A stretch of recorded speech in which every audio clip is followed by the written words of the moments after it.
cantidad de gente que hay en nuestro estudio. Impresionante. Yo creo que esto desde Maradona no nos pasaba, tener tanta gente en el estudio. Hay que decirlo. Vamos a darle la bienvenida a nuestros... Primero tenemos columnistas invitados. Está con nosotros Sandra Russo, ex compañera nuestra. Ya estás viendo muy seguido. Tenés que quedarte. Y Sandra. ahora por el pancho y la coca encima. Bueno, pero tenés que quedarte directamente. Déjate de jorobar. Sandra Russo está con nosotros hoy. Ahí está. También vino el gerente de noticias de Canal 7, subjefe de Economía de Página 12, Raúl de la Torre. ¿Cómo te va? Iba a decir Rulo, pero queda mal. Dale, no hay problema. Bueno, fue intendente de Río Gallegos, gobernador 2 veces, presidente de la Nación, diputado nacional, es ahora el primer esposo. Es, sin lugar a dudas, uno de los protagonistas de... Está bien, primer esposo queda mejor que primer damo, por lo menos. Eso lo tiene que reconocer. Es muy ortodoxa usted, ¿no? ¿Cómo? Es muy ortodoxa esa frase. Muy ortodoxa. Y yo ¿Y soy... qué, tiene otro esposo, Cristina? No. Con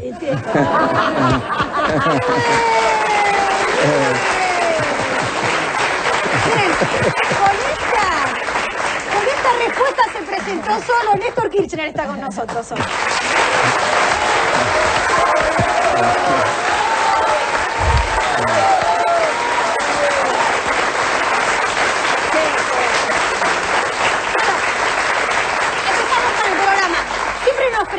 Siempre decimos, reflexionamos, que Redrado no podría insistir incluso hoy en quedarse en el Banco Central si no tuviese respaldo de algún tipo, si no hubiese tenido respaldo cuando decidió hacerlo. También decimos que Cobos tampoco podría ser el líder de la oposición y el vicepresidente si no tuviese algún respaldo. Ahora nos preguntamos, y no con segundas intenciones, ¿quiénes los respaldan? ¿Quién los respalda a los dos en este tape?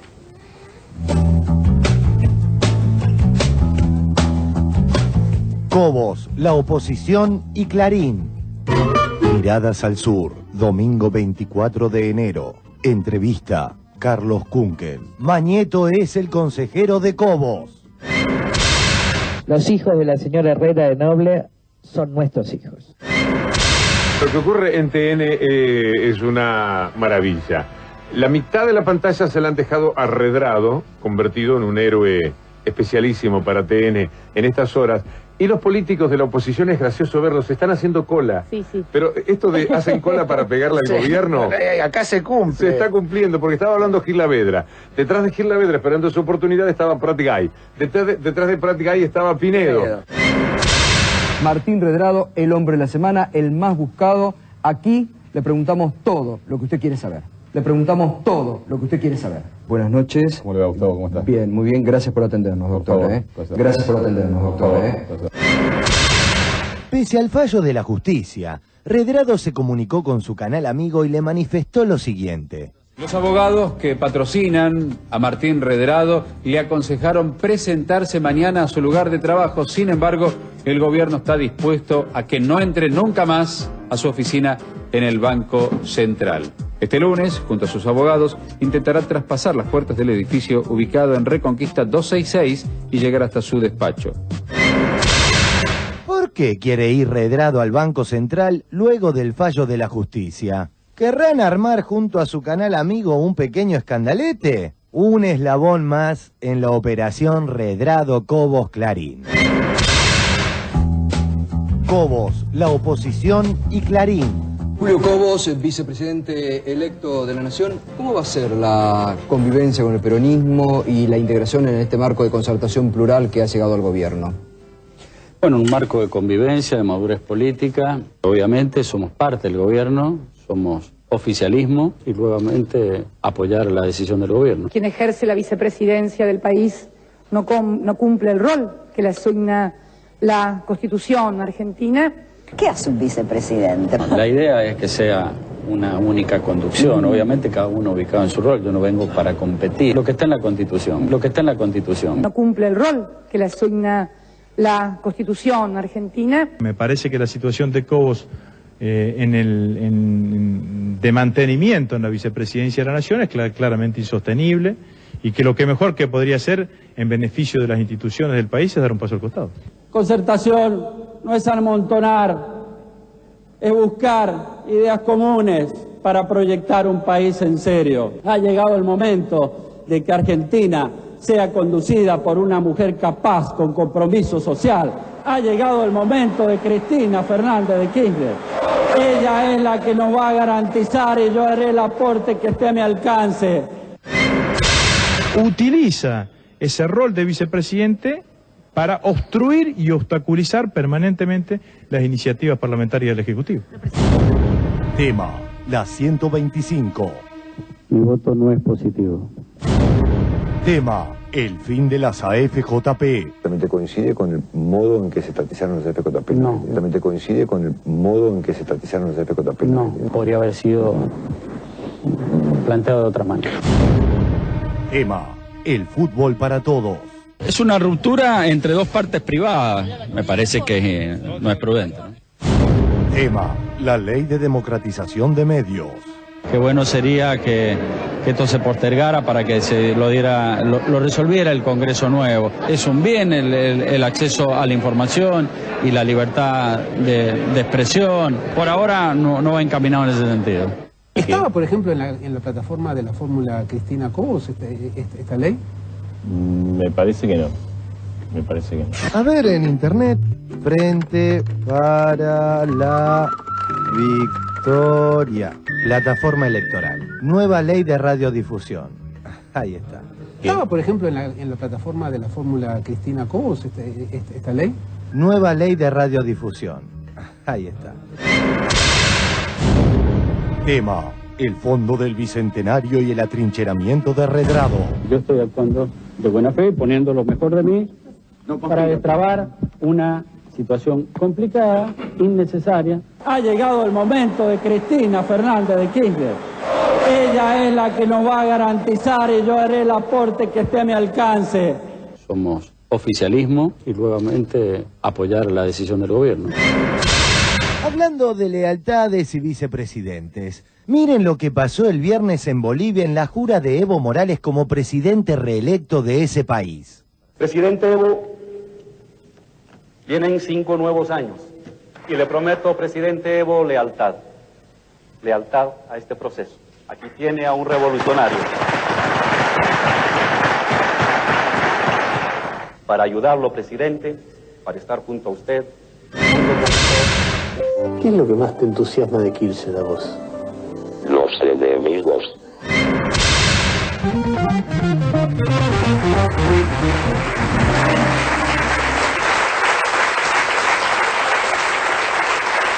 ¿Qué más decir, no? ¿Qué más decir del tema Cobos? ¿Qué más decir del tema Cobos? No, hay muchas cosas que creo que es importante que la gente conozca, ¿no? Es decir, ¿por qué fue Cobos candidato a vicepresidente? Es un tema. Yo creo que aquellos que tenemos responsabilidad dirigencial, que tomamos decisiones y que no hacemos pactos de impunidad, tenemos que tener la actitud de hablarle cristalinamente a la sociedad para que después la sociedad opine. La intención nuestra en todo momento fue avanzar el avance de sustentabilidad o de sustentación de un proyecto transformador en la Argentina. Para eso incorporamos sectores que estaban más a la centroizquierda, sectores que venían del radicalismo, sectores independientes, y coincidimos que teníamos que llevar, para ver si la cultura política en la Argentina podía dar un salto cualitativo, una fórmula donde esté alguien que pertenezca al peronismo y alguien que pertenezca a la concertación plural. ¿Y cómo se decidió el tema de Cobos? Es mucho más sencillo. Estábamos un día en mi despacho con el gobernador Sáez de Río Negro, el gobernador Zamora de Santiago del Estero, Gerardo, estaba yo y estaba Julio Cobos. Y el único que no tenía reelección era Julio Cobos. Entonces ellos mismos me dijeron, llevemos a Julio Cobos. Así, yo lo conocía a Julio Cobos, lo fui conociendo en la gobernación de Mendoza. No, agradeció Cristina el otro día. Dijo, che, ¿cómo idea? Son dos personas muy respetables, tanto Sáez como Zamora. Zamora también, aparte, igual que Sáez, en el caso de Zamora es un gran gobernador en Santiago del Estero, ha terminado con largos años de oscurantismo en la provincia de Santiago del Estero.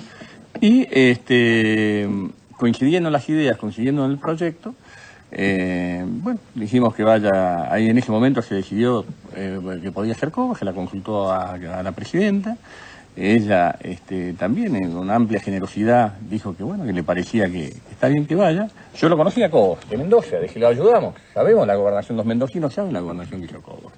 Cómo nos ayudamos con las jubilaciones, con la caja de policía, con los fondos, cómo nos llegaba a fin de mes, como otros gobernadores, que después uno los escucha hablar de economía, macroeconomía, de distribución del ingreso, de inversión y demás. ¿Qué le pasó? ¿Quiere chenar? No, yo creo que acá en la Argentina han pasado cosas muy importantes. Ustedes tienen que saber que cuando se decidió que Cristina sea candidata a presidenta, entre otros me vio a ver un importante empresario de la industria automotriz y también me vio el señor Manieto, diciendo que Cristina no podía ser presidenta. Era mujer, que no iba a sintetizar, es decir, cosa que obviamente tuvo su clara respuesta, ¿no? Es decir, que no eran ellos. Usted tiene que acordarse que acá lamentablemente la decadencia de la dirigencia política, la desesperación de la dirigencia política muchas veces de aparecer congraciada con quienes concentran la economía y quienes concentran mediáticamente la información en la Argentina, lleva a que muchas veces las determinaciones, acá en este país, la realidad concreta que durante las últimas décadas tuvo una importancia muy importante el diario Clarín, encabezado por Manieto y quienes nos acompañan en ese grupo, que ellos quieren determinar quién va de candidato en las elecciones, quién es presidente, si pueden, y después quieren decidir ellos, no lo que votó la gente para que se pueda decidir. Y ustedes tienen que darse cuenta que a Cristina, a nuestra presidenta, desde el propio inicio de su gobierno, al otro día después de haber jurado, prácticamente fue bombardeada permanentemente. ¿Y por qué? Y porque en la etapa que a mí me tocó gobernar, había que ir construyendo espacios, acumulando, buscando consensos que nos permitan salir del infierno. Entonces nos acompañaban muchos sectores que, desde el punto de vista ideológico, por ahí tenían diferencias, pero la necesidad de salir del infierno nos daba coincidencias coyunturales. Cristina, todos sabían, conociéndola, y quienes la conocen, y no la conocían y la conocen, venía a profundizar, venía a consolidar un modelo, y en Argentina, esto lo decíamos nosotros permanentemente, iba a haber un modelo de centro-izquierda, transformador, progresista, y que se reagrupe la centro-derecha en sus distintas facetas, ¿no es cierto?, que tiene, por más que se quieran llamar de una forma o de otra forma. Cristina inmediatamente dijo que uno de los elementos fundamentales era la redistribución del ingreso, tomó determinaciones en ese aspecto, más allá de la discusión si estuvo bien comunicado, mal comunicado, lo importante son las medidas que fue estructurando. Empezó un proceso transformador diferente y distinto en la Argentina que no se veía hace 50 años y evidentemente la reacción de los intereses se da. Claro. Pero todos los argentinos... Sí, que yo recuerdo que al principio de su gobierno, la carta de Claudio Escribano en La Nación, poniendo los condicionamientos que según La Nación tenía que tener esa presidencia. Yo se lo puedo contar, es decir, primero, porque lo pasé y se los cuento, es decir, yo llegué a presidente siendo uno de los presidentes con más débil apoyo, el 22,7%. Voy a contar una anécdota, es decir, ustedes saben que yo un día dije quiero ser presidente, todos se reían de mí, ¿cómo va a llegar de la Patagonia, desde allá? Y la verdad que cuando me dieron las encuestas, Raúl mantenía 45% y yo tenía el 1%. Esta es la realidad concreta en su momento. Bueno, yo empecé a buscar aliados, esta es la realidad, cuando acordé con el gobernador de la provincia, el ex gobernador o el presidente en ese momento del país, el doctor Duhalde. Debo reconocer que Cristina no estaba muy de acuerdo, pero decía, mira, no tenemos otra posibilidad, tenemos que acordar para ir construyendo, si no, siempre van a estar ellos. Bueno, son discusiones políticas que evidentemente se dieron, pero ella no estaba muy de acuerdo. Y se dio esas cosas de la historia que terminamos segundos, se retiró el balotaje quien terminó primero, y Pero nombra Popeyeta. Claro. Y me toca, bueno, me viene a ver primero el doctor Duhalde y me dice, esto es una verdad histórica, por eso hoy leí en un matutino lo que salía en la tapa y es absolutamente coherente, y me dice hay que declarar la Corte actual, la Corte de ese momento, tiene que declarar la constitucionalidad de la ley de obediencia debida y las leyes de obediencia debida y punto final. A su vez vienen otros dos ministros, que no voy a hacer los nombres, pero bueno. Hágalos. No, hay uno que dijo que lo va a hacer él solo, y ustedes, buena, digamos, con buena, es decir, leales, consecuentes, han sido con el proyecto permanentemente, yo no tengo, pero que vienen enviados también por Duhalde, por también la idea del general Brinchioni en ese momento. El general Brinchioni me había ido a visitar a mí a Piedrabuena en la necesidad de hacer un acuerdo cívico-militar que había que hacer en la Argentina en los momentos que gobernaba de la Rúa, era eso. Por eso se imagina que lo primero que hice al otro día que asumí fue cambiarlo. Si estaba pensando eso, porque iba a cambiar de pensamiento. Y yo le digo que me dejen a mí obtener ese rédito político, ya que yo tenía muy poca fuerza. A ver, que me dejen que yo sea el eje de la reconciliación en la Argentina y que me dejen dictar, acompañar, que la Corte saque la constitucionalidad de la ley de obediencia de vida y punto final una vez que yo esté en el gobierno. Y a partir de allí empezó otra historia, es decir, a pocas horas de haber asumido también un ministro muy importante del gobierno en ese momento, va a cenar con nosotros a Olivos, también para, fíjense las presiones que se sufren, pero esto hay que contarlo porque el pueblo argentino tiene que saber las cosas que pasan, qué se sufre y qué intereses se mueven. Y yo, como he hecho las cosas, nunca, por lo menos en toda esta etapa de la historia institucional, siempre de cara a la sociedad y no a la clandestinidad, lo que quiero decir es que ese ministro dice que la Corte de ese momento necesitaba algún tipo de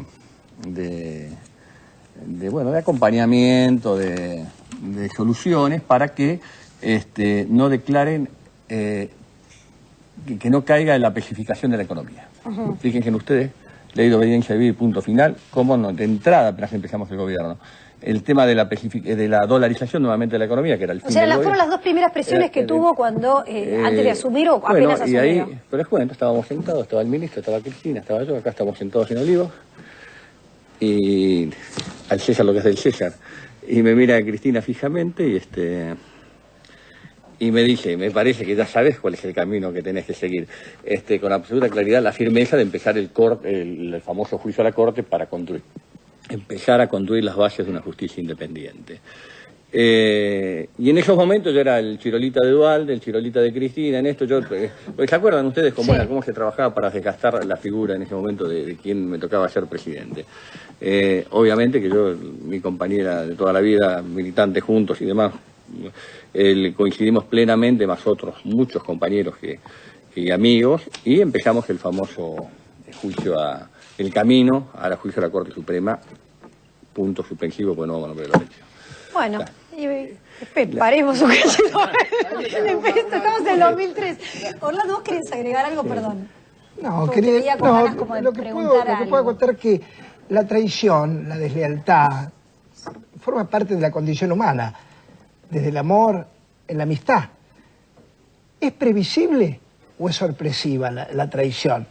Yo le digo, en general uno trata de juntarse con gente que a uno no lo pueda traicionar. Uno semblantea, uno advierte, a pesar de que hay tipos que se casan con mujeres que le son infieles al otro día o viceversa. La pregunta es, si no era perceptible, en el caso de Cobos, este doblez que tiene en el TEI, porque no coincide en nada de lo que el gobierno... Con el diario el día después es fácil. A mí muchos me dijeron, yo sabía cómo era, bueno, perfecto. A la presidenta también. No, pero hay otro tema, es decir, ustedes hablaban, es decir, las cosas cómo se van resolviendo. Es decir, yo lo escuchaba el otro día acá a Orlando Barone decir, y yo veía que incomodaba a un amigo, un funcionario del gobierno que estaba, ¿por qué Redrado estuvo en el gobierno? Aníbal Fernández. Sí, ¿por qué estuvo en el gobierno? Y yo después tuve la suerte de ver esa parte, y yo le digo, nosotros tenemos que hablar con la verdad y que una explicación política. Ustedes, escúchenme, nosotros acabamos de resolver, quiero aclarar también dichos con todo respeto de Prat Gay. Prat Gay, antes de renunciar, me va a ver y dice, yo quiero poner 2 directores y no renuncio. Yo le di la mano, muchas gracias por todo, le dije, te agradezco los servicios prestados y le acepté la renuncia. No es que yo le ofrecí seguir 6 años como él dice, sino la verdad histórica que él quería poner 2 directores, a los cuales yo le dije que no, entonces me dijo renuncio y se lo agradecí. En ese momento nosotros estábamos renegociando la deuda externa privada. Teníamos que hacer una quita de 70.000 millones de dólares. Orlando, yo lo iba a poner a Kuhn, que el presidente del Banco Central. Yo creo que tenemos que hablar con sinceridad, es decir, y con todo respeto por el flaco, que no se enoje, pero es así. Es decir, me miraban a mí ya, una desconfianza muy grande el sistema concentrado, el consenso de Washington, con todos los que estábamos negociando nosotros. Veníamos de la declaración de un default que nos había dejado, es decir, que nos había cerrado prácticamente todas las puertas del mundo financiero y de la negociación. Teníamos que tratar de, con claridad, de generar algún tipo de señales que nos permitan consolidar la quita de deuda más importante que tuvo la Argentina, que por primera vez en la historia quitó 70.000 millones de dólares de deuda. Por eso fue Redrado. Alguien aceptable por el Estado. Claro. Exactamente, por eso fue, y hay que desdramatizarlo, y tenemos que acostumbrarnos a hablar los argentinos con la verdad y decir por qué se tomó. Ahora, claro, desde luego, pasado todo el tiempo, pasado 5 años, pasado y demás, es lógico, puede resultar absolutamente inexplicable, pero en ese momento histórico, en la acumulación de poder político que teníamos nosotros, en la relación de fuerza que teníamos, en lo que estábamos negociando, en el canje, en la deuda, todavía no habíamos resuelto el tema del Fondo Monetario Internacional, recién empezamos a reconstruir confianza, se entraba a reactivar recién la economía, entonces, evidentemente, teníamos que ir paso a paso. Lo importante era no castrar un proceso. Y cuando lo visitaron Mañeto y el empresario automotriz para decirle que Cristina no, ¿a quién proponían? ¿No? ¿A quién proponían? ¿Quién quería querían que vaya yo? Que siga. ¿Se imaginan? Hoy, que estamos 24 de enero, hoy, 24, 25 de enero, un presidente sin capacidad de reelección, acá no hay Superman, Y yo conociendo el funcionamiento de los poderes económicos y aprendiendo la lección de la historia y viendo lo que le pasó en otros momentos de la historia argentina, haber intentado seguir siendo presidente hubiera sido una solución coyuntural, supuestamente hubiera conformado a algunos otros sectores, pero en el proceso de transformación de la Argentina hubiera sido un retroceso. Porque yo, ya sin reelección y pasado 2 años, sería un presidente, ahí sí sería un presidente absolutamente débil y sin capacidad de proyección histórica. Entonces lo importante acá es la construcción de un proyecto colectivo. ¿No? ¿Nieto se fue enojado de ahí o qué le dijo? No, bueno, yo puedo contar muchas cosas. Pero vamos a ver Pepsi y vamos a seguir charlando. Vamos a ver, muchas cosas, pero hay que desdramatizarlas y decir, digo, bueno, vamos a empezar a trabajar, le digo, Dualde para la campaña, está así, pero lo primero que hay que ir a ver a Mañeto, me dice. Yo no conocía a Mañeto, es decir, esta es la realidad. Bueno, me armado una reunión, conversé con Mañeto antes de ser presidente yo.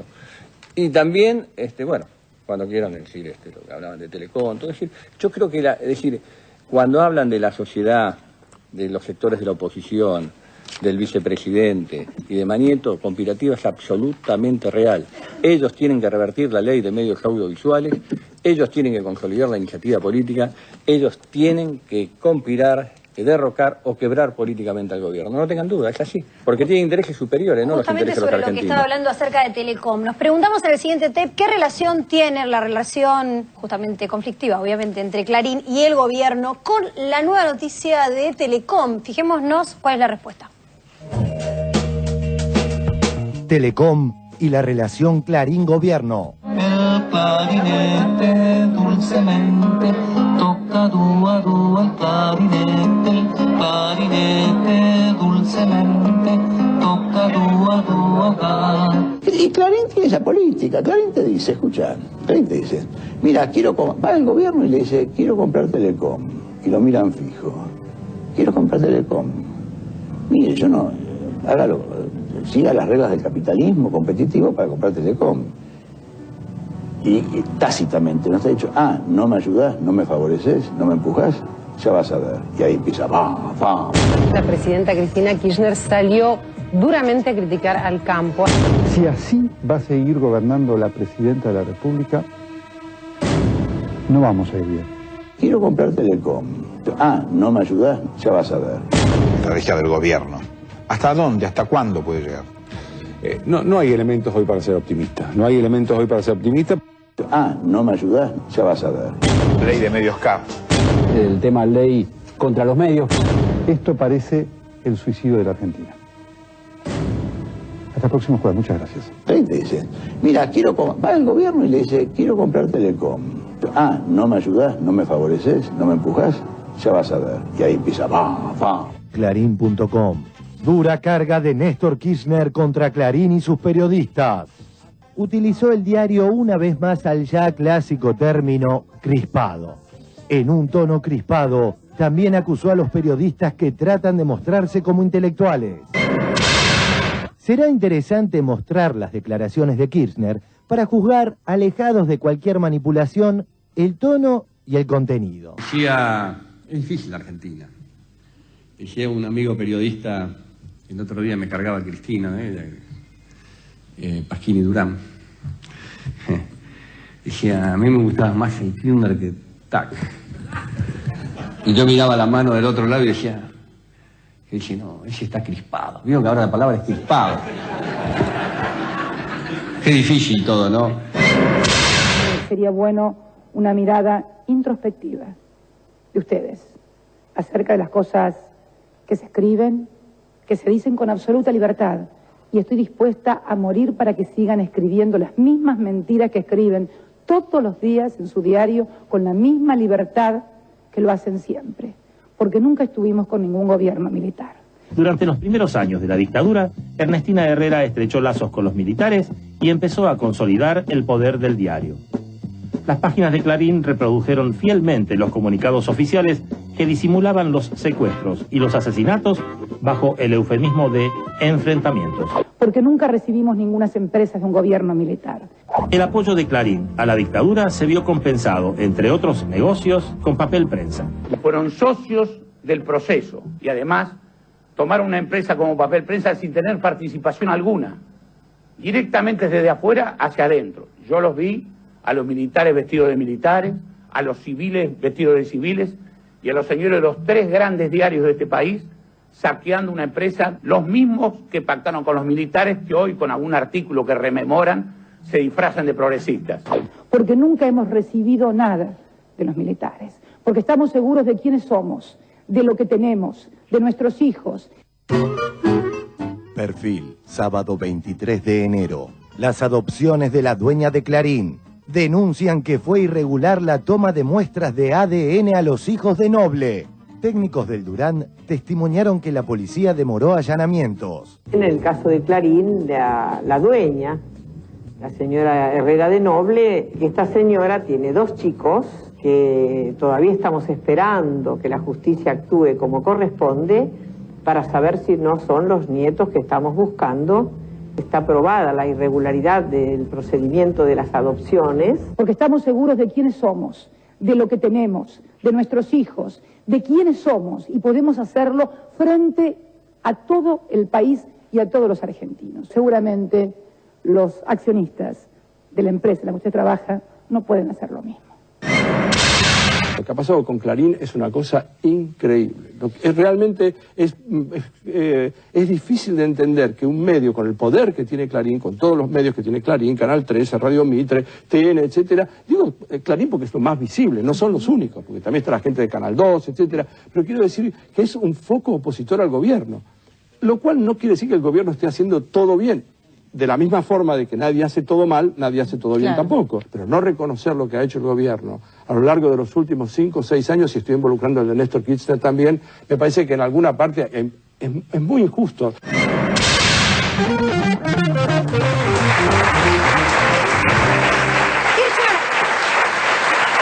Ahí Braga Menéndez hablaba de una operación, de un intento de avanzar, un intento de Clarín, de parte de Clarín para comprar Telecom. Este contacto ocurrió con... Sí, obviamente, es decir, no una vez, es decir, por eso yo no lo digo con total tranquilidad, porque en las reuniones no las hago bajo ninguna consigna ni pacto mafioso, que me reúno pero no contemos, es decir, soy un ¿Me reúno pero qué? No contemos. Mi tarea, decir, de expresidente, haber sido un hombre público, de ser un militante político permanente. Voy a contar las reuniones que tuve yo. Yo me reuní con el señor Maglietto en varias oportunidades. Me ofrecían, por supuesto, antes de las elecciones del 2008, en pleno conflicto con el campo, nos ofrecían todo el apoyo mediático si nosotros terciábamos. Es decir, Telecom, ustedes saben que está en una posición monopólica. Entonces tiene que vender una parte a un grupo argentino para poder salir de esa situación monopólica debido a los procesos de inversión que hizo Telefónica en su momento en Telecom Italia y demás. Sí. Ese grupo argentino quería ser Clarín. Entonces me vinieron a decir, no, directamente tenemos que ser nosotros, porque así nosotros con eso estructuramos ya todo definitivo, es decir, más todo lo que tenemos, más el avance tecnológico de estos tiempos, necesitamos Telecom. Es decir, ustedes hagan lobby por nosotros para que Telecom sea del grupo Clarín. El señor Mañeto no me lo puede desmentir, se lo digo ante las cámaras, así me lo dijo. Yo estaba sentado acá en mi sillón, estaba en este silloncito acá al lado. Y obviamente esa fue pero así casi imperativamente, acostumbrado a una dirigencia política. Por eso no tengo ninguna duda que hoy uno de los cerebros claros y concretos de todo este proceso de desestabilización y conspiración que se lleva adelante, lo lleva adelante. Aparte él mismo me dijo, yo respeto, porque una vez fui duramente criticado porque le contesté a un periodista, según dicen, que le falté un poco el respeto. Yo nunca, no me gusta faltar respeto, trato de decir las cosas como siento. Pero él mismo me dijo, yo le digo, pero ¿y qué garantía tiene usted, Mañeto, de que yo en mi empresa mando yo? Y en mi diario se escribe lo que quiero yo. Yo no pongo en duda la moral de ningún periodista. Digo lo que me dijo, Mañeto a mí. Es decir, y digo que del más chico al más grande, del más chico al más grande. Es decir, nosotros no somos lobistas. Me lo guardo, dijo. Ya va a ser una solución. No somos lobistas de nadie, y por supuesto, yo en su momento le comenté esto a la presidenta, me escuchó 2 segundos nomás, no le digo lo que me dijo, pero bueno, pero es la realidad concreta. Esta es la historia reciente, que hay que sincerarla para que no se vuelva a repetir, porque acá definitivamente... Y aparte debe haber estado ocurriendo obviamente con todos los gobiernos. Todos desfilan, fueron a la casa de Mañeto durante la ley de medios audiovisuales, fueron gobernadores, fueron dirigentes importantes. Claro, es decir, esta es la realidad, los argentinos lo tienen que saber, cuál es el poder que ejerce este monopolio sobre la sociedad argentina, y también tienen que saber el miedo que le tienen los dirigentes. Primero le gusta que lo saquen en el diario, mirá cómo salí, que esto y que el otro. Y segundo, que no le vayan a decir o a destapar algo, qué sé yo, de su vida privada, o a ensuciar o a mentir, como mienten permanentemente. Entonces llega un momento que uno que ha dedicado toda su vida a esto, que cree en esto, que tiene convicciones, que tiene principios, aciertos y errores como cualquiera, es decir, que hay que tener la vocación, y espero que la clase dirigente argentina lo haga. Ahora ahí Cristina fue más a fondo que usted, ¿no? Que no tengan duda, relación. Es decir, hoy es Cristina la presidenta del país. Y por supuesto es quien está conduciendo todo este proceso, y todas las determinaciones que se van tomando son tomadas por ella. Es decir, nosotros, quienes colaboramos y ayudamos, y esto es así. Cuando yo era presidente pasaba lo mismo. Lo que pasa es que lo que se trató del primer tiempo, de desnaturalizar la construcción de un poder alternativo, superador, cualificador, al que había habido en el 82, distintas etapas, del 2003 al 2007. Entonces, pensando en la proyección de Cristina y demás, pero desde el punto de vista, porque esto es así, esto entiéndanlo, y ustedes que son mujeres y demás, un sentido discriminatorio, decir, por 1000 motivos que la atacó al principio, es decir, que no está preparada para trabajar, que no está... Yo toda la vida, yo de que fui intendente, mi secretaria legal y técnica era Cristina, trabajamos toda la vida, fuimos presos juntos, en una cárcel de mujeres y yo de varones, pero caímos un mismo día de Reyes, juntos fuimos detenidos. Es decir, toda una historia de vida. Es decir, que cada uno sabe cuál es el rol que tiene que tener en cada momento. Ella es mucho mejor oradora que usted, aparte. Y es más linda. Este año, creo que, con respecto a esto que hablaba usted de la ley de medios, creo que la ley de medios sirvió un poco para desenmascarar cuál era el negocio de Clarín, el negocio de las corporaciones mediáticas, el negocio de papel prensa, lo que significa, lo que representa, y por qué había que acabarlo. Ahora, se instaló a partir de ese lugar, para ver cómo interpreta usted el rol de los periodistas. Porque es como una simplificación pensar también que desde las diferentes corporaciones mediáticas, la mayoría de los periodistas habla en contra del gobierno. Me parece que es como una simplificación por ahí pensar que Clarín o Mañeto le van pagando a cada uno de los periodistas para que hable en contra, así como del otro lado, y tal vez este programa sea salen a contestar diciendo que nos pagan a nosotros para que entonces no... Yo no sé si cómo le pagan, si le pagan, no le pagan, no puedo hacer aseveraciones yo digo lo que me dijo el señor Mañeto a mí. Ahora, cuando uno lee, es decir, determinadas apreciaciones que no tienen nada que ver con la verdad, se da cuenta absolutamente que basta leer la línea, basta leer. Que es una línea editorial homogénea. Pero le quiero como descentralizar no solamente de Clarín, sino lo que digo que acá, evidentemente, la ley de medios es una necesidad, Carla. Es una necesidad porque eso va a llevar a democratizar en serio todos los medios. Yo creo profundamente en la libertad de expresión. No, es decir, cada uno sabe qué es lo que hace, cómo lo hace, cada uno tiene su propia conciencia. Yo lo único que hice fue transmitir lo que me dijo este señor en determinado momento, es decir, cuando él quería que nosotros seamos lobistas para la obtención de Telecom.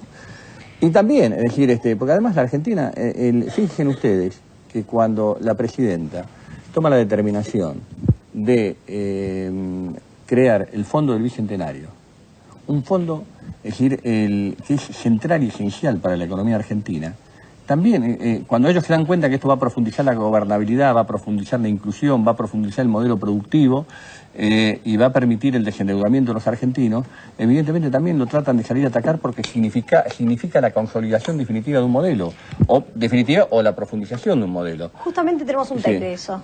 Así que aprovecho para hacer una coma. Creo que la Torre querría... Bueno, pero sí, pero vamos a seguir con este tema justamente.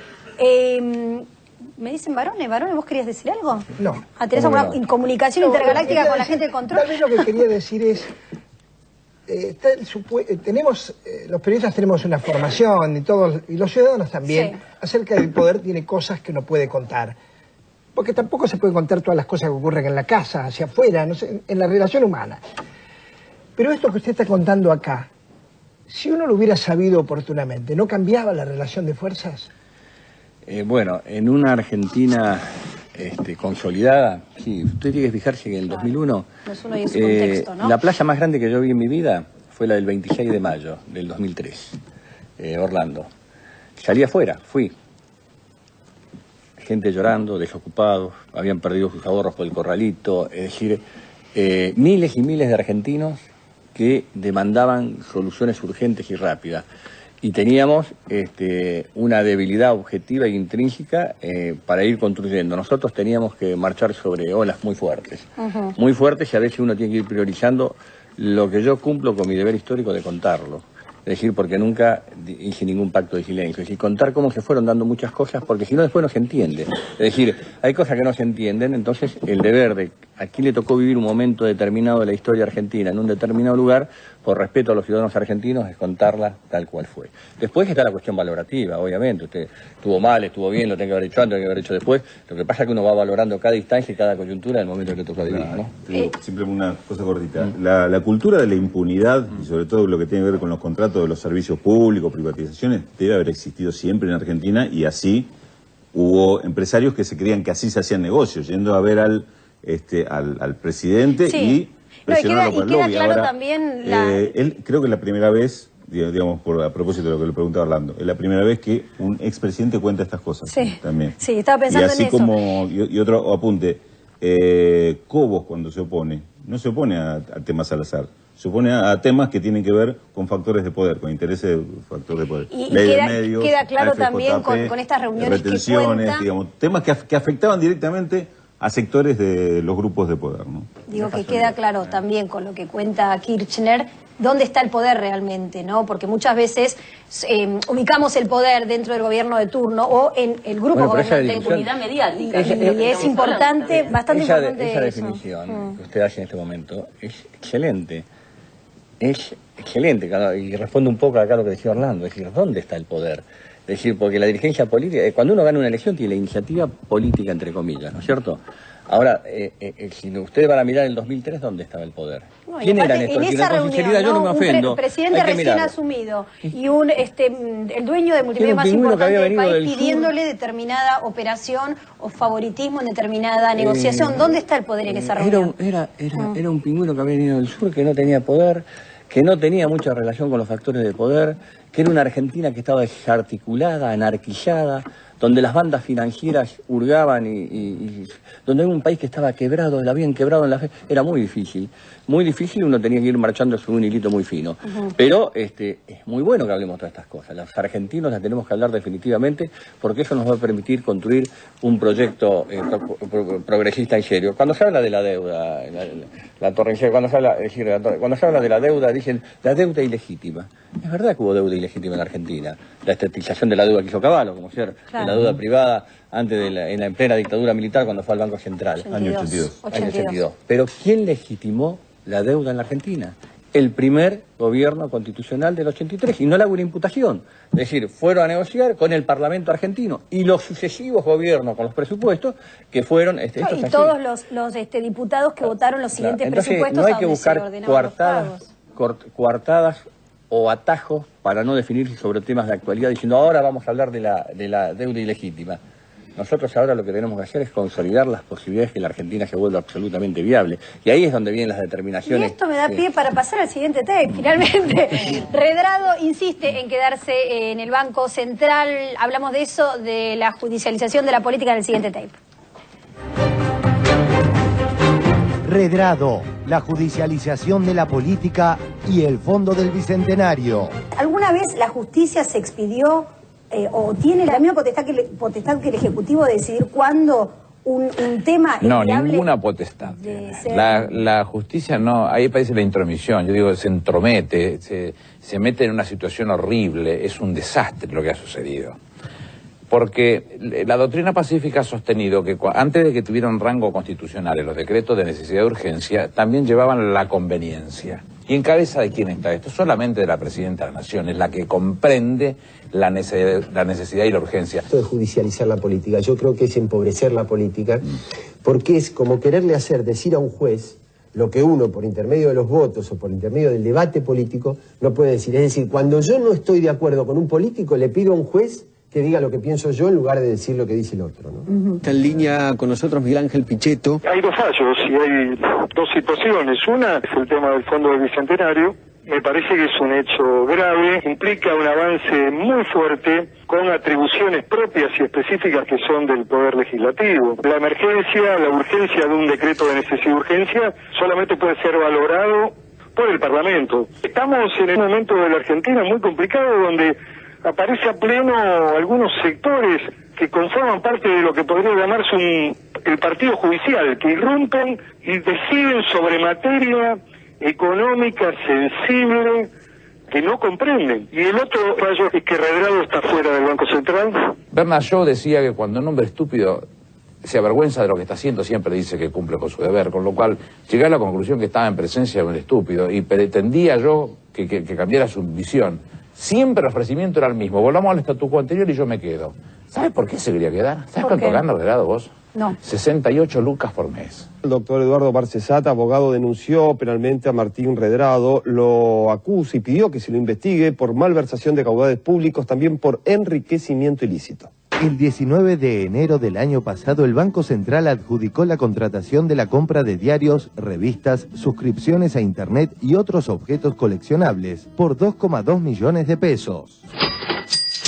El 21 de enero, Redrado autorizó la contratación por 9.400 pesos de un taller de yoga y el 22 de otro similar por 8.200 pesos. Desembolsó 150.000 pesos en pago de funciones de teatro de títeres. El 20 autorizó el pago de 40.000 pesos por el taller de actuación de Daniel Miglioranza. ¿Qué es un banco? Un banco es una institución que hace dinero.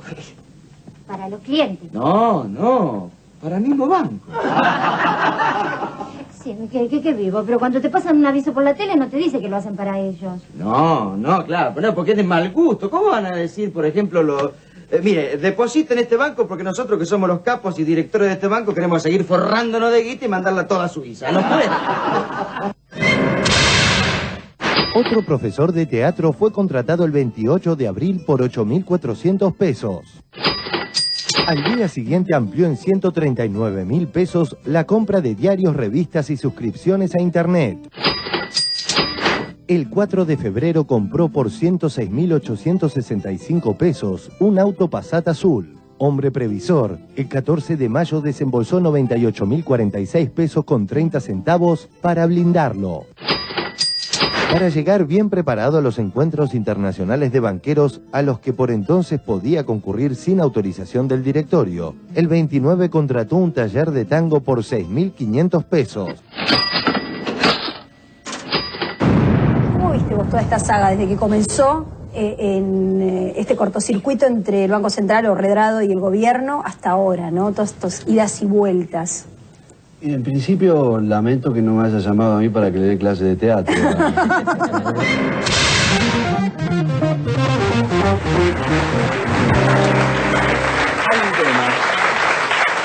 Hay un tema que es vital, que es muy importante, que es este tema del partido judicial. Los dos fallos que se sacaron el viernes son horrendos. El que dice que Redrado no puede volver más desde el punto de vista jurídico, y por supuesto el otro que entromete y determina y sobrepasa la Constitución reformada en 1994, que quitándole el rol al Congreso desde la justicia, ¿no es cierto? Diciendo que no hay necesidad ni urgencia claro, para... Esa es una determinación que tiene la Presidenta y que después el Congreso, si aprueba o no aprueba, determina si había necesidad o si había urgencia. Pero fíjense que los dos fallos es lo mismo que decía la oposición, las dos cosas que había que hacer. Que Redrado se vaya a la casa y congelar el Fondo del Bicentenario. Clara coincidencia y convergencia del Partido Judicial con la actitud conspirativa de Manieto, de Cobo, la oposición, más el Partido Judicial. Es muy clarito esto, a mí que me lo desmienta, esto es de otra manera, pero esto es... Ahora, Kirchner, el otro día Aníbal Fernández dijo que iban a utilizarse de esos 6.500, 2.200 millones para pagar a los organismos multilaterales de crédito, a pesar del fallo. No, lo que dijo Aníbal, es decir, cuando nosotros mandamos, y él lo debe saber bien, es decir, cuando nosotros en el año 2005, fines de 2005, 2006, mandamos al Congreso de la Nación el decreto y después la ley que autorizó el pago al Fondo Monetario Internacional de casi 10.000 millones de dólares, en eso se reformó allí la Carta Orgánica que autoriza, eso ya está autorizado, a pagar a todos los organismos multilaterales de créditos con reservas que hoy creo que hay, bueno, ¿cuánto dijo Aníbal? 2.320. Sí, pero por fuera del Fondo del Bicentenario. Es una autorización que ya tiene, el gobierno y en este caso se la podría tomar para ayudar a financiar este año 2010. ¿Orlando? Sí, me estaba acordando, el autor de la nota o de la crónica que me interesó y en página 12, no lo recuerdo y no quiero mencionarlo mal, pero el concepto era relacionado con lo que acaba de decir Kirchner, que el Poder Judicial, o sectores del Poder Judicial, apenas ven, disculpe esta calificación, apenas ven que un gobierno comienza a tener acechos o a ser más vulnerable, empieza a cambiar sus fallos. Weinfeld creo que era, Mario Weinfeld. Gracias. Cambiar sus fallos y acomodarse a la nueva posición de un supuesto relevo del gobierno que está. Eso lo dice Weinfeld en página 12 hoy. Y me pareció interesante. ¿Puede ser así? En parte, bueno, yo tengo mucha esperanza en, decir, creo que en algún momento la justicia se va a terminar renovando. Lamentablemente acá se dieron todos los procedimientos para que se pueda renovar la clase política, para que algunos sectores de poder se puedan renovar y demás, pero evidentemente la Corte tiene una estructuración que la trae inclusive antes de la iniciación del proceso democrático. Hay muchos funcionarios que vienen desde antes, otros que fueron designados durante toda la etapa de la década del neoliberal, consenso de Washington y demás, la década del 90, y hay funcionarios, yo lo que creo que más que responder, a nosotros lamentablemente, la mayoría de las veces, teniendo razón, la justicia no nos fue favorable, siempre lo hemos soportado con absoluta sobriedad, porque aspiramos a que creemos que hay un proceso de transformación en marcha en la justicia argentina, que en algún momento se va a profundizar y quienes tienen la responsabilidad de hacerlo y la herramienta para hacerlo, esperemos que lo hagan. Ahora, también uno cuando que es la Corte, ¿no? observa este tipo de fallos, no puede menos que asociar con cuestiones que están pasando en toda la región, en otros países, ¿no?, de América Latina, que también hay oposiciones a gobiernos progresistas, oposiciones aliadas a medios concentrados de comunicación que apelan al sistema judicial. Estoy pensando en Honduras, estoy pensando en Paraguay, que también hay una especie de ofensiva para juicio político a Lugo, digamos. Es una herramienta frecuente en la región. Sin duda, pero fíjese que a nosotros, es decir, nos ataca como proceso político por lo que hicimos bien, no por lo que hicimos mal. Es decir, que yo lo escuchaba a Adrián Paenza decir que ningún gobierno hace todo bien, ni ningún gobierno hace todo mal. Pero a nosotros nos atacan por lo que hicimos bien, claro. Fíjense ustedes, hay una estructuración de la defensa, el tema en este momento, con Cristina, con nuestra presidenta, se han profundizado como nunca, gracias a Dios, todos los juicios a la represión ilegal de la dictadura de los años 76. Esto es muy fuerte, hay 900 detenidos. Esos 900 detenidos tienen ONG que aglutinan más o menos 220.000, 250.000 personas que están totalmente activas, que se mueven, todo el mundo lo sabe, que se mueven por aquí, mayormente por Capital Federal.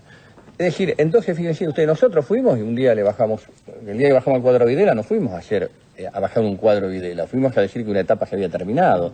El día que se dijo, listo, la ley de obediencia debida, punto final, indulto y compañía, también vamos a juzgar a los represores, o cuando tuvimos que nos negaban la posibilidad de tratar la ley de obediencia y punto final, y decíamos que nosotros y dejamos sin efecto la ley que dictó de la Rúa, que no se podía extraditar cuando el doctor Garzón en España quería extraditar a los represores en su momento. Es decir, tocamos situaciones económicas muy fuertes. Lo de Cristina, escúchenme, y esto ténganlo en claro, lo de Cristina, de haber recuperado la administración de los fondos de los jubilados argentinos, de los trabajadores argentinos, que es la posibilidad de reconstituir un BANADE, o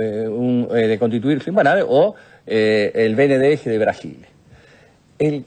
Los fondos, gran parte del endeudamiento, Orlando, de la Argentina en la década del 90, se empieza a hacer cuando los fondos de los trabajadores argentinos son privatizados y pasan a manos privadas. Es decir, para mantener la convertibilidad uno a uno, y con ese agujero financiero que había quedado, había que emitir deuda permanentemente para poder hacer frente a las obligaciones que se tenían.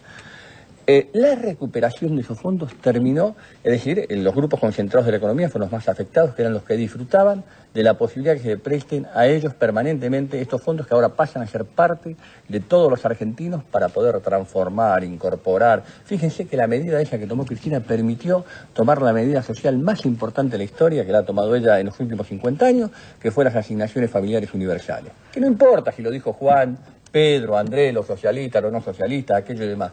Lo importante es que la medida que se tomó, la medida se está implementando, y hay 3.500.000 chicos argentinos que estaban totalmente excluidos, que hoy pueden tener la posibilidad de un amparo. Estas son las determinaciones, las empresas, las pymes. ¿Cómo afrontamos la crisis internacional del 2009? Si nosotros no hubiéramos tenido el mercado de capitales interno que creó Cristina con los fondos de la AFJP, ¿a dónde hubiéramos ido? ¿Hubiéramos salido al mercado internacional en donde explotó el mercado de los capitales? ¿Qué hubiera pasado en la Argentina en el 2008 y en el 2009? Es decir, yo creo que todas estas determinaciones son las que van generando todo este tipo de situaciones. Es un gobierno que ha avanzado cualitativamente y con decisiones muy fuertes. Ahora, ¿qué le respondería? La oposición dice, lo que en realidad sucede es que con los fondos que están destinados en el presupuesto para pagar la deuda quieren hacer otra cosa y no alcanza, y por lo tanto tienen que tomar más crédito en el exterior y por eso quieren usar las reservas, ¿no? Yo escuchaba a un amigo el otro día aquí, es decir, con los fondos que es decir, primero, el Fondo del Bicentenario, ¿qué genera? Desendeudamiento, que ha sido algo que el gobierno, este proceso político del 2003 a la fecha, ha hecho permanentemente. Nos hemos desendeudado con la quita de 70.000 millones de dólares, pagando deuda, e inclusive pagando a los organismos multilaterales. Bueno, por supuesto le pagamos al Fondo Monetario Internacional los 10.000 millones de dólares de deuda, y disminuimos el endeudamiento con el BID y con el Banco Mundial, fuertemente el grado de endeudamiento. Un dato concreto, teníamos 160% relación, la ratio producto-deuda con el Producto Bruto Interno, y hoy tenemos 42 con un Producto Bruto Interno muchísimo más alto, y ese 42 que tiene una constitución absolutamente distinta de deuda a la que teníamos antes. Ese es el primer paso, desendeudamiento. Segundo paso, usted sale al mercado internacional, lo que le pasó a Scioli. Scioli salió por 215 millones de pesos y le cobraron el 14% en el mercado de capitales hace cosa de 15 o 20 días atrás. Es decir, el mercado de capitales en este momento... Para tener más margen de negociar los intereses. Tiene tasas que se mueven entre el 14 y el 15%, porque la Argentina viene del default, superó un montón de situaciones, y el mercado internacional está así. Fíjese las medidas que ha tenido que tomar Obama en estas horas y en estos días. Y lo atacado que es también. Con esta situación internacional, argentinos en serio, con esta situación internacional, no hacer lugar al Fondo Bicentenario es un acto de absoluta irresponsabilidad. Segundo, la tasa acá sería... Hoy, y que me corrija aquí el amigo economista, el 0,305 creo anual que estaría pagando la Argentina por este tema. Segundo, tercero, los fondos que se liberan del presupuesto. Es decir, estos fondos que podrían liberarse van ya a las partidas que fueron aprobadas presupuestariamente. Usted tiene que hacer una obra, póngale que tiene que hacer Los Chigüidos en Neuquén, que es una obra que cuesta 1.500 millones de dólares. Sí. Por ahí este año tenía una aprobación presupuestaria de 50 millones de dólares, que va a posibilitar que usted en vez de avanzar por 50 millones de dólares pueda avanzar por 100. Ninguno de los fondos que puedan venir de este fondo del Bicentenario, que liberar presupuestariamente, oxigenar presupuestariamente, en principio van a ser destinados para nada a partidas que no sean aprobadas presupuestariamente por el Congreso. Ahora, el problema acá es que el gasto público parece que se hubiera convertido en una mala palabra, entonces se lo ataca por aumentar el gasto público, que hubiera pasado en la economía del 2009 con la crisis si no hubiera habido más gasto público, más consumo. Fíjense ustedes, gente, lo mismo que cuando miran los estímulos, el país que más estímulos fiscales dio en el mundo para promover la economía fue China, con el 6,5% del presupuesto. El segundo, ¿quién fue? Argentina, con el 6,2% del presupuesto, que permitió que ante la crisis internacional la Argentina termine creciendo al 0,9% aproximadamente este año. Sí, como veíamos en los informes, como usted mismo señalaba, es tan fácil que se alinee la oposición, las corporaciones, hasta el partido judicial para atacar al gobierno. Es tan difícil alinear a todos aquellos que están en contra de esta concentración del poder, cuando hay muchos que ideológicamente están en esa posición y sin embargo... Mucha gente que está acompañando, habrá sectores,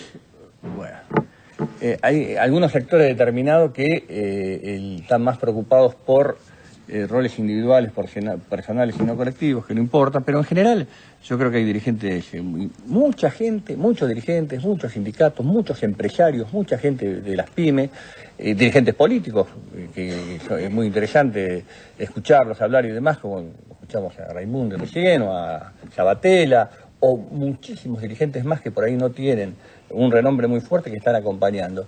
Yo siempre dije, es muy discutible el tema de las encuestas, pero la sociedad argentina, encuesta que yo vi de Batman, de Rubier, de Artemio López y demás, todos están Julieta Pucheiro, están acompañando el Fondo del Bicentenario. Lo que pasa es que hay una mordaza mediática muy importante que trata de mostrar otra situación que la que no es. Pero este Fondo del Bicentenario, que es fundamental, es decir, usted tiene la posibilidad de desendeudarse. Nosotros, acá, otro tema. Pero hasta los opositores han dicho que no es una mala medida. Vamos a tocar este tema, decir que por ahí es medio tabú, pero que es muy importante tocarlo desde el punto de vista económico. Vamos a hablar de religión. Hasta el momento, hasta el momento, bueno, también, pero hasta el momento de la sanción de la convertibilidad, que los primeros meses puede haber sido una buena medida antiinflacionaria, pero fue una pésima medida económica, los bancos centrales no eran autónomos, ni la circulación monetaria tenía que ver con las reservas, porque vieron que nosotros ahora, todos nosotros, tenemos un lenguaje que fue el lenguaje que creó el consenso de Washington, y decimos, tenemos que tener tanta emisión monetaria como dólares tenemos en reservas, sí. ¿No es cierto? Entonces, y tanto, hablo también, hablamos de las reservas disponibles e indisponibles. Entonces decimos, hoy tenemos, cuando empezó el gobierno, a fines del 2003 teníamos el 9,5% de reservas, relación Producto Bruto Interno, y tenemos el 16,5%. Y tenemos 18.000 o 17.000 millones de reservas disponibles y el resto son indisponibles. El tema de las reservas, fíjese si Estados Unidos se moviera con este tema de las reservas disponibles e indisponibles. La emisión monetaria que han hecho, nada más con la crisis internacional ahora, que han inundado el mundo de dólares, es decir, no tiene ninguna relación con las reservas que ellos deban tener. Esto es una cuestión de política económica, algo que este tema del Fondo Bicentenario, y esto que ha puesto la Presidenta a discutir, se va a tener que discutir seguramente en los próximos tiempos, lo que hay que ver, la relación del circulante monetario tiene que ver más que nada con la relación del Producto Bruto Interno de un país, de su capacidad productiva, y no con ese lenguaje que nos impuso el consenso de Washington. Nosotros somos tan moderados y tan prudentes que nos movemos aún con ese lenguaje y decimos, estamos solamente tomando, dijo la Presidenta con toda claridad, estamos solamente haciendo uso de las reservas disponibles. Sí. Esas reservas disponibles cuestan el 0,3 o 0,5. El mercado de capitales argentino cuesta el 15%. Pero yo les quiero contar algo más, porque me toca ¿cómo se hace si no se hace el Fondo del Bicentenario? Es decir, ¿cómo se paga la deuda en la Argentina? Como se pagó en el 2001 o los 90. Con ajuste. Con ajuste. ¿Cómo son los ajustes? Descuento a los jubilados del 13%, descuento que lo hizo la Alianza, que son los mismos dirigentes que ahora dicen, hay que cuidar el dinero del pueblo, hay que cuidar las reservas. Yo me acuerdo que en el año 89 nos dejaron con 600 millones de dólares de reserva, un conocido señor Dacorte, presidente del Banco Central, 88, perdón, en la época del doctor Alfonsín. Después nos dejaron con 6.700 millones, 6.000 millones de reserva, con corralito de por medio y demás, en la época del doctor, en la época del doctor de la Rúa. Entonces ahora, cuando usted tiene que hacer frente... Hay más pero cuando hay que hacer frente a los compromisos, ¿cómo se hacen frente a los compromisos si no tenemos el Fondo del Bicentenario?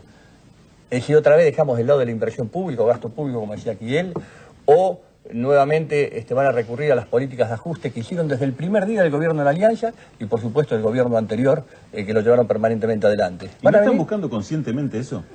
Llevar al gobierno a Yo creo que quieren llevar eso, quieren llevar a políticas de ajuste, porque lo único que les interesa es llegar al poder de cualquier forma. No les interesa que la Argentina pueda salir definitivamente. Lo importante sería que quien le toque venir en la próxima etapa venga con propuestas superadoras, ayudando a consolidar un modelo transformador y tener una cualificación o una calidad superior al gobierno que está ahora. Vamos a ver ahora. Pero tengamos cuidado, no, esto, sí. discúlpenme.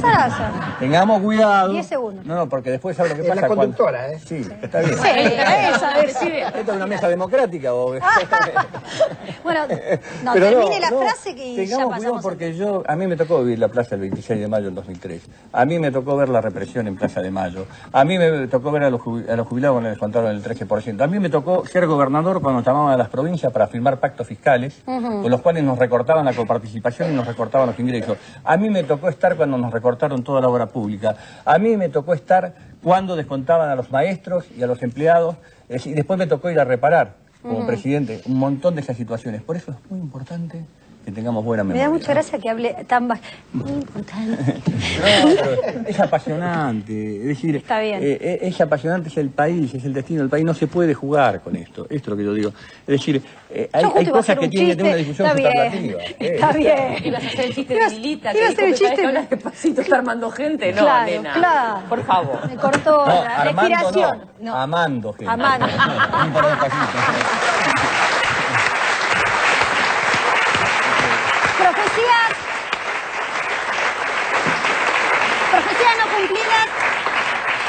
Profecías no cumplidas, buenas noticias no publicadas en el siguiente tape. Las profecías no cumplidas y las buenas noticias. En algún momento también vamos a tener que empezar a importar trigo. El trigo, vamos a tener que importar trigo. Nosotros tenemos mucha preocupación que el año que viene el país tenga que importar trigo. No se va a sembrar trigo, vamos a tener que importar trigo en poco tiempo más. Vamos a tener pan. Vamos a importar. Cristina Fernández asegura que ella seguirá planteando un modelo de país diferente. Encuentro con productores. El gobierno se comprometió a liberar 1 millón de toneladas de trigo para la exportación. Ha habido una cosecha más que importante, hay un excedente. Esto también un poquito para contestar a aquellos que decían que íbamos a tener que importar trigo. Importar trigo. Importar trigo. Importar trigo. Importar trigo. El gobierno se comprometió a liberar 1 millón de toneladas de trigo para la exportación. El 2010 va a ser complicado. Se está hablando mucho de que el año próximo podría ser un año de importar carne. Que los argentinos sepan que a partir de los próximos años van a tener leche y carne importada en su mesa. Ya en algunas provincias de la Argentina se come carne de Uruguay. Y seguimos como vamos, en los próximos años tengamos que importar carne y leche. Vamos a tener que importar carne. Y piensa que es una estadística, un número. ¿Vamos a tener que importar en serio? Este año se estuvo muy cerca de alcanzar el récord absoluto de venta externa, de exportación de carne. Importar carne. Carne importada. Carne de Uruguay. Importar carne. Vamos a tener que importar carne. Este año se estuvo muy cerca de alcanzar el récord absoluto de venta externa, de exportación de carne. Economía, se conocieron los datos de la recaudación. Se pronostica un año fiscal complicado. Hay un gran problema de recaudación hoy en el gobierno, ¿no? Sí. Que en el 2010 el déficit fiscal empeora. El verdadero problema es el déficit fiscal.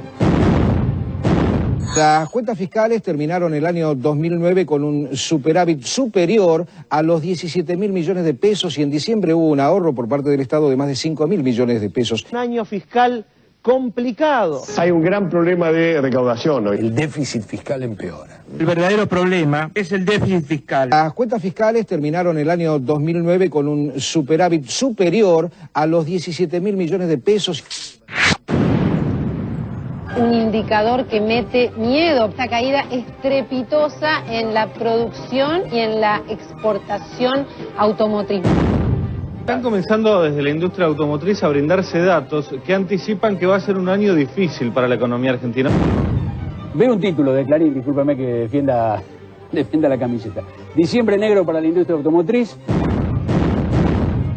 Las automotrices hablan de 700.000 unidades para el año próximo de producción local, versus 550.000 que fue la producción o que va a terminar durante este año la producción de autos. Se revirtió la curva, podemos decir, en términos de crecimiento. Hay esas señales de reversión de la curva. Esta caída estrepitosa. Un año difícil para la economía argentina. Diciembre negro para la industria automotriz. Las automotrices hablan de 700.000 unidades para el año próximo de producción local, versus 550.000 que fue la producción o que va a terminar durante este año la producción de autos. La Argentina está atravesando la crisis internacional de la peor manera posible. ¿Por qué? Porque hizo todo lo posible. La Argentina está cometiendo todos los errores para profundizar la crisis. La economía viene en picada desde el último trimestre del 2008, se está cayendo a pedazos la economía. Todos calculan, estiman que en el primer trimestre del 2009 la caída de la actividad económica, es decir, la recesión se ha profundizado y que en el segundo semestre del año, la segunda mitad del año va a ser todavía peor. Una temporada notable en Mar del Plata, récord en todos los registros. Los comerciantes de la ciudad dicen que aumentaron en un 25% sus ventas. Lo que noto sí es una cantidad de gente en Mar del Plata, que es impresionante, no se puede caminar por Güemes, no se puede caminar por la Rambla, es terrible la cantidad de gente. Qué bueno, ¿no? Qué temporada brillante para la gente de Mar del Plata, que tiene negocios, que tiene restaurantes, casa de ropa, porque todo funciona, gracias a Dios. La Argentina está cometiendo todos los errores para profundizar la crisis. La economía viene en picada. Qué bueno, ¿no? Qué temporada brillante para la gente de Mar del Plata, que tiene negocios, que tiene restaurantes, casa de ropa, porque todo funciona, gracias a Dios. Tenemos problemas económicos muy graves. La desocupación se viene. Nosotros ya lo dijimos el año pasado, en mayo. Esto trae más desocupación y no nos equivocamos. El desempleo va a llegar al 12%. La desocupación bajó el 8,4%, o sea, terminamos el 2009 con el 8,4% de desocupación. Bajó la desocupación, bajó del 9,1% al 8,4%. Yo les confieso que me hubiera dado por satisfecha si en el último trimestre no hubiéramos crecido en materia de desocupación, hubiéramos quedado con ese 9,1 y no hubiéramos, porque se acuerdan los pronósticos. Tenemos problemas económicos muy graves. La desocupación se viene. El desempleo va a llegar al 12%. Los pronósticos eran desocupación de 2 dígitos disparada, falta de saldo comercial, 6.000 millones de dólares, decían. Hemos logrado un superávit comercial que nadie hacía prever, porque todos eran pálidas y todas eran malas noticias para la sociedad argentina.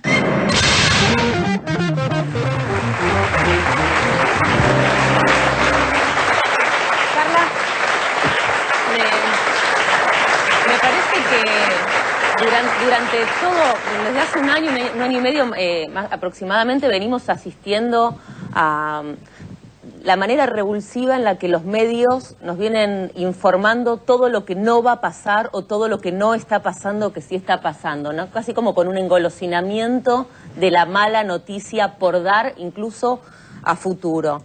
Incluso me parece que hay algo muy ruin y muy vil que se instaló desde los medios, que fue el miedo, ¿no? El miedo a que todo se cae, a que todo se va, a que prácticamente si una persona, un civil, un ciudadano cualquiera apoya al gobierno, es prácticamente desestabilizante, acá hay que estar del otro lado para salvarse. Y eso me parece algo, además de mentiroso, me parece algo absolutamente ruin, porque lejos de informar o desinformar o privarte de la información, directamente están instalando miedo los medios. Kirchner, ahora el miedo está pasando, que se está intentando instalar por una supuesta suba estrepitosa inflacionaria, por lo que estuve leyendo en los últimos días. Bueno, primero hay que definir bien la matriz, que la estamos definiendo, Sí. la hemos conversado en esta mesa. Es decir, que acá hay el sector, la cabeza de la conspiración, que es donde está Manieto, Clarín, el vicepresidente, parte de la oposición y el partido judicial, digamos, más por supuesto, la reacción de estos sectores que tienen que ver con todos los juicios que se están llevando contra la represión ilegal no hay represión legal, contra la represión llevada adelante en los años 76, la terrible represión. Es decir, entonces van cambiando y van jugando distintas figuras y distintas acciones. Fíjense ustedes lo que dicen. Va a haber que importar carne. 586.000 toneladas de carne se exportaron este año por un valor aproximado de 1.993 millones de dólares. Dice, va a haber que importar leche. Se exportaron 307.000 toneladas de leche por un valor de 607 millones de dólares. Va a haber que importar trigo o maíz. Creo que va a haber un superávit en las toneladas de trigo de 2 millones y maíz creo que este año se va a llegar a 20 millones. 46.000 millones de dólares se generaron en el año 2009 y se van a generar una cosecha de récord y muy importante en esta etapa. Se cae la industria automotriz y tuvimos 550.000 automotores, el tercer récord de producción automotriz de la historia de Argentina. Entonces, evidentemente, la realidad es una sola. Y aparte, fíjese de que se está discutiendo el fondo del Bicentenario. Y si no aquí... Rulo, dígale el Rulo, me va a decir, estamos ahora, me decía Cristina, en 48.190, 48.200 millones de reservas. ¿Alguno se acuerda el 14 de diciembre cuántas reservas teníamos? Debajo de 48.000, tendríamos 47.600. Las reservas siguen creciendo en la Argentina. ¿Y saben por qué van a seguir creciendo las reservas en la Argentina? Porque nosotros, en el nivel de mantener un modelo productivo, competitivo e inclusivo, necesitamos tener un dólar competitivo. ¿Cómo vamos a competir con una economía de la escala de Brasil si no tenemos un dólar competitivo? Para tener un dólar competitivo tiene que evitar que haya un brote inflacionario. Tenemos instrumento, tenemos que estar permanentemente con el superávit comercial que tenemos. ¿Puedo? Sí, adelante. ¿Puedo, Néstor? Todo.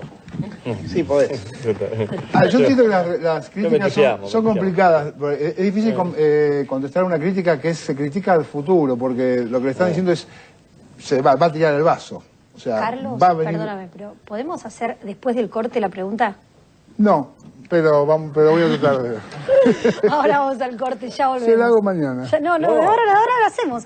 Lo que pasa es que me tengo que mandar un corte sí o sí ahora. Ya volvemos. El operativo Desánimo. Esto para desalentar un poquito a estos, que yo digo, pesimistas permanentes y crónicos, operativo Desánimo. Las cosas van bien. Un año económicamente malo, hubo mayor pobreza, mayor desocupación, mayor inflación. Yo creo que está haciendo agua hace 3 años la política económica. Trigo. En este momento no se siembra trigo porque no conviene sembrar trigo.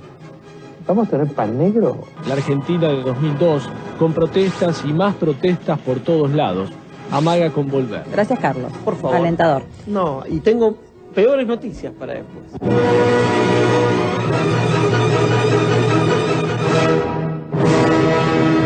Operativo Desánimo. Las cosas van bien. Parece como que todo estuviera mal desde cualquier lugar en donde uno lo mire. No hay el reconocimiento de nada. Se supone que algunos lideran y otros se oponen, pero oponerse no quiere decir oponerse a todo lo que hagan los otros. Bueno, y encima los medios de comunicación acá, no reconocer lo que ha hecho el gobierno a lo largo de los últimos 5 o 6 años, y estoy involucrando el de Néstor Kirchner también, me parece que en alguna parte es muy injusto. Hemos dicho que la revolución ciudadana debe ser también la revolución de la alegría, que nos roben todo menos la alegría y la esperanza, porque si perdemos esa forma de actuar, de conducirnos, seríamos una sociedad muy triste y caeríamos en la trampa de los mismos de siempre. Nosotros tenemos que derrotar en esta etapa y en la coyuntura el operativo Desánimo. Ese operativo Desánimo que lleva al grupo monopólico adelante, donde dice todo está mal, todo esto, todo lo otro, todo aquello.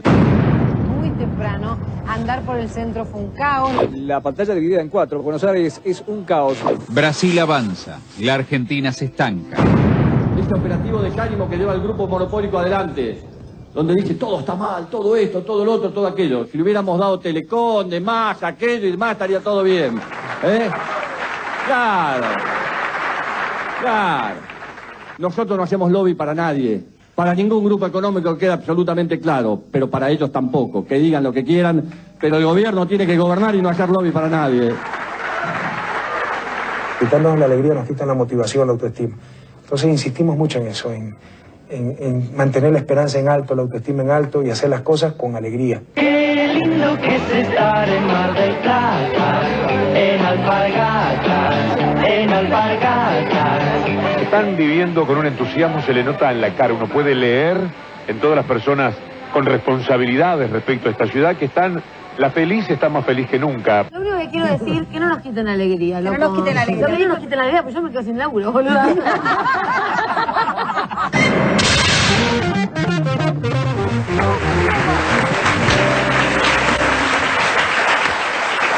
Cada que pasa ese tema, digo, yo me río así, por Dios. Carlos, estabas haciendo una pregunta, justo cuando yo te interrumpí, sí, te reís muy lindo igual, pero le quería preguntar sobre, que tiene que ver con esto, con el desánimo, con las predicciones catastróficas, y cómo el gobierno no es capaz de contestar. Yo entiendo que por ahí es difícil de decir, contestar de críticas de lo que va a suceder, o sea, no va a haber trigo, no va a haber guita, no va a haber autos, no va a haber no sé qué. Ahora, el gobierno, si ustedes, o sea, si los autos estaban, ¿cómo no nos pudieron mostrar los autos antes? ¿Cómo no le puede mostrar a la gente que hay auto, que la leche está, que el trigo está sembrado, que la guita está entrando? Permanentemente lo hizo, decir, la presidenta, en febrero del 2009 se reunió en Olivo con todos los integrantes de la industria automotriz. Y lo que pasa es que nosotros estamos, más allá de lo que digan, yo sé que yo no quiero obligarlos a defensa de goles. No quiero obligarlo a defensa corporativa. Claro, mediáticamente, es decir, yo no quiero obligarlo a usted a una defensa corporativa, pero nosotros estamos sufriendo una mordaza mediática total y absoluta. Acá de la mañana, Clarín, TN, Mitre y todos los colaterales que se mueven permanentemente tienen un discurso único, el discurso único y uniforme. Esta es la realidad, es decir, los argentinos necesariamente van a despertar de esta situación. Y entonces la presión, cuando no se le da lo que ellos quieren, es este tipo de presión. Y acá esto se profundizó con la ley de medios. Es decir, yo siempre lo dije, esto si me permite un minuto, cuando nosotros fuimos a avanzar sobre la ley de medios que la teníamos en la plataforma, a mí me faltó el coraje que tuvo Cristina para avanzar con fuerte decisión, porque eso fue agudizar las contradicciones realmente a fondo. Es decir, fue sobre lo que está dificultando. Cuando Cristina hablaba de mejorar la calidad institucional de la democracia en la Argentina, uno de los temas de la ley de medios de servicios audiovisuales, esta es la realidad concreta. Y los sectores de interés reaccionan. ¿Usted qué cree que los sectores que perdieron los fondos de la FJP, los sectores que pierden los intereses monopólicos, cuando se mejora la distribución del ingreso, y pasa este tipo de cosas? Claro. Es muy difícil, Barragán, yo se lo digo, mire, pero yo lo que digo, hay que dar en cada calle, en cada barrio, en cada universidad, en cada lugar, explicar y dar esta gran batalla, que es una gran batalla de amor y de transformación que la Argentina tiene que llevar adelante. Y los políticos argentinos que se dicen progresistas, que dejen de lado los atajos, que dejen de jugar a la individualidad o a la banalidad subjetiva para tener por una vez en la vida en la Argentina comportamientos colectivos que nos permitan volver a hace como 40 años atrás, cuando nació la idea de la construcción colectiva y no individual de la política. Y ese es el paso cualitativo que hay que dar. No liderazgos individuales, sino construcción colectiva que va teniendo un liderazgo de acuerdo al momento y al tiempo histórico y político que nos toca vivir. Y vamos a tener tiempos distintos. Nos vamos al corte, ya volvemos.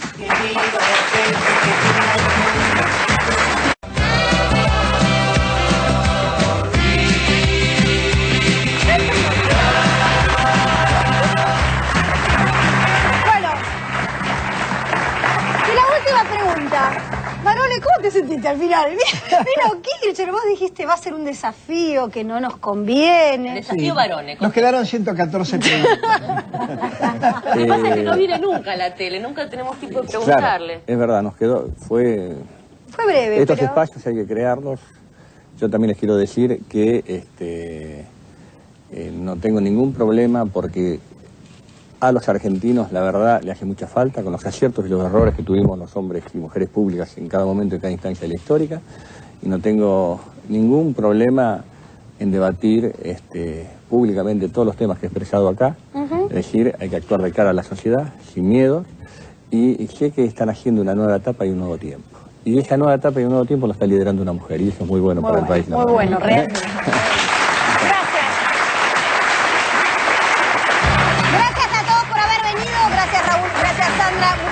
Kirchner por haber estado acá. Mañana a las 9 de la noche en la televisión pública nos volvemos a encontrar. Chau, hasta mañana, pásenla bien.